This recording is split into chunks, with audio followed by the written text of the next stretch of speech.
Hello, welcome back to Faithfully Airy. Today we're going to be talking about attachment styles, how they affect the way that we react in relationships, how we handle conflicts, and how we connect emotionally with people. So there are three main attachment styles that most people fall into. That is avoidant, that is anxious, and secure. So once you identify your emotional attachment style, then it becomes easier for you to identify your patterns, to start growing, and just to become emotionally healthier.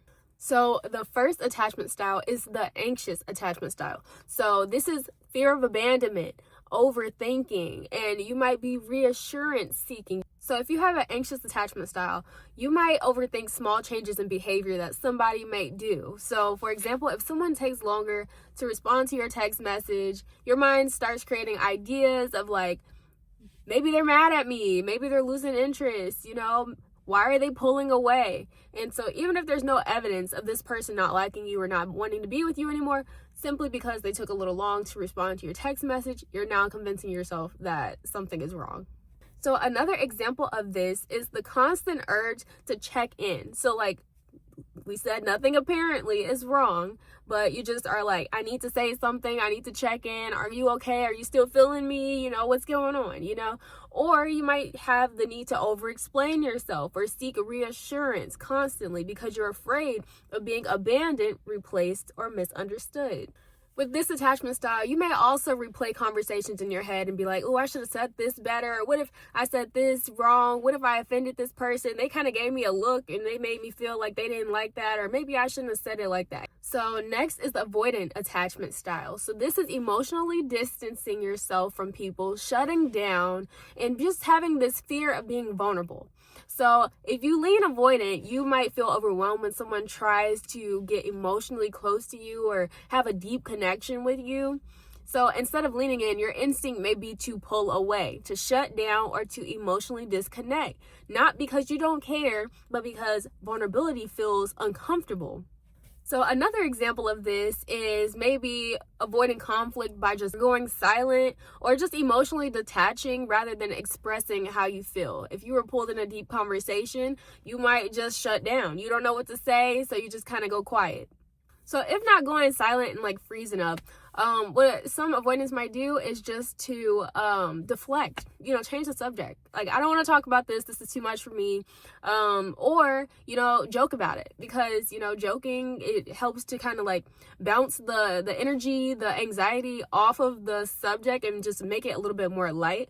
Or they like to just make the conversation just light in general. Just don't go into deep conversations because it's just too much. It's too vulnerable.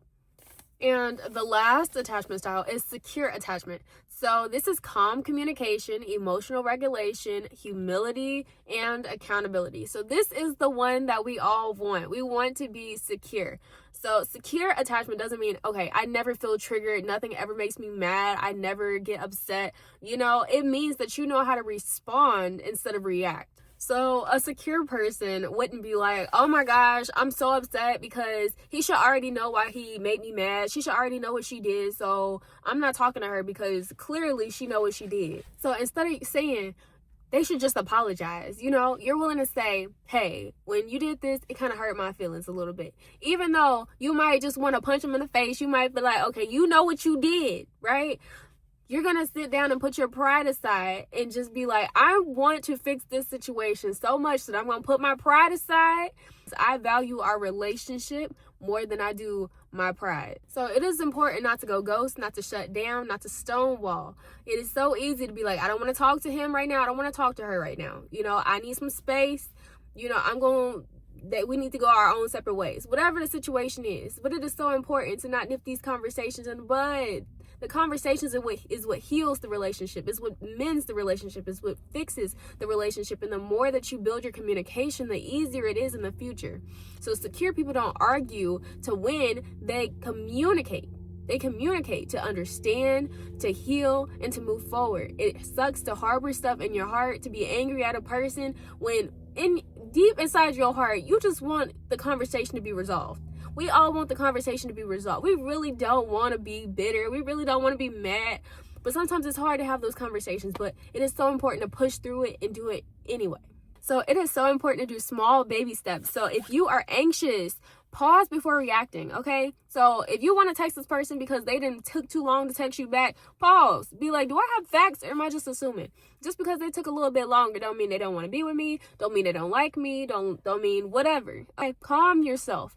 Seek reassurance within yourself. Self-regulate before you go and text them and be like, what's going on? Okay? If you're avoidant, stay present in conversations. So if you're in a conversation and it's getting a little deep and you're wanting to pull away, stay in that conversation a little bit longer. Okay? I know it's uncomfortable. I know it might be too much, but just stay in it a little bit longer. Don't shut down. Stay in it a little bit longer. Then maybe the next time it'll be easier.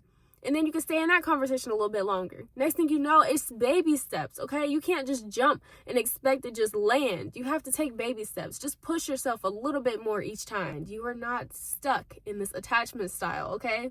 With awareness, with discipline, with slow baby steps, okay? We will get there, okay? Y'all, let me tell you this, okay? I used to be so anxious, okay? Like not even anxious attachment style, just anxious, okay?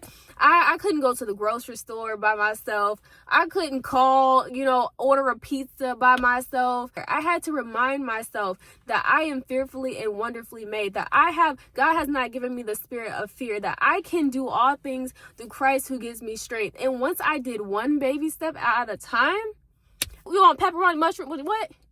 Can I get like 5 of those? I don't care, okay? You know what I'm saying? Once you do baby steps, it gets you there. It gets you there. And so I just feel like this is so powerful because it works. It works. Baby steps. Baby steps. Confidence. Reminding yourself what God says about you. Reminding yourself, reassuring yourself, okay? And it helps you to just break free from these attachment styles of being avoidant, not wanting to talk to people. Like, pushing yourself. I know it's hard to think about pushing yourself. It's hard to think about doing something that you're just super uncomfortable with doing. But once you figure out a baby step and you do that baby step, that confidence in your head just start going, like, I did that, right? Then you want to do it again. And it might not be like, oh my gosh, I really want to do it again, because you're still nervous. You might still be nervous. But after you do it again, you do it again, you do it again. It ain't nothing, okay? It ain't nothing. Right. Anyway, I hope you guys enjoyed this video. Stay blooming, stay blossoming, and I will see you in the next one. Bye, guys.